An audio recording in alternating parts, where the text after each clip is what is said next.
새벽 라이딩하면서 그동안 착용했던 스포츠 고글을 분실했어요.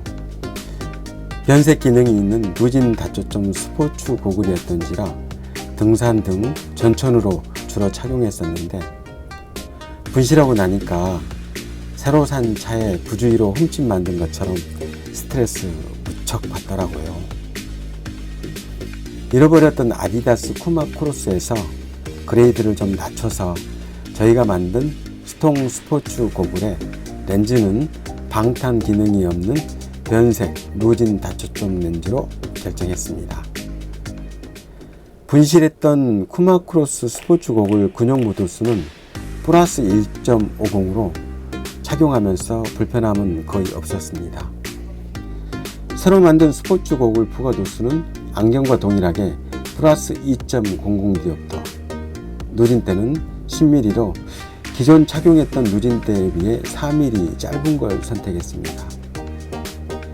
라이딩 전 워킹과 스마트폰 보기에는 약간의 이질감이 있었을 뿐 불편할 정도는 아니었습니다. 그런데 자전거에 딱 앉아보니 상황이 달라지더라고요. 앞바퀴 쪽 바닥이 흐릿하게 보입니다. 누진대가 짧다 보니 돋보기 부분을 통해 그곳을 바라보게 된 거죠. MTB 자전거도 핸들바를 잡으면 상체가 앞으로 숙여지기 때문에 원방 시야 확보 때 고개를 살짝 들게 됩니다.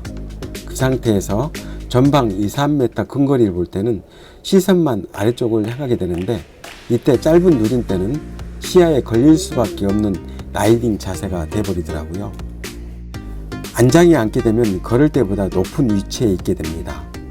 근시안의 경우 높은 위치에 있다는 건 안경과 달리 바닥과의 초점거리가 달라졌다는 의미죠.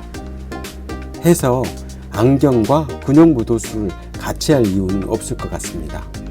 오히려 안경보다 근용 무도수가 한두 단계 낮을 때 가까운 곳 시야 확보에 도움이 될 수도 있을 것 같습니다.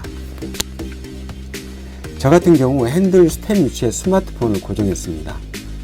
핸들바를 양쪽으로 잡으면 스마트폰 위치가 시선 아래쪽이 아니고 아래쪽 안쪽으로 들어옵니다.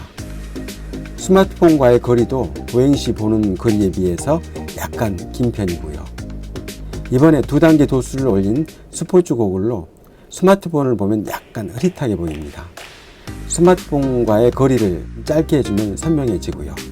새로 맞춘 스포츠 고글 착용해 본 후 나름 이런 결론을 내리게 됐습니다.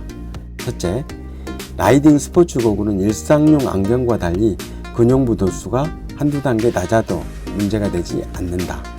두 번째, 안장에 앉은 상태에서 근거리 노면을 볼 때는 낮은 근용 도수가 유리할 수 있다.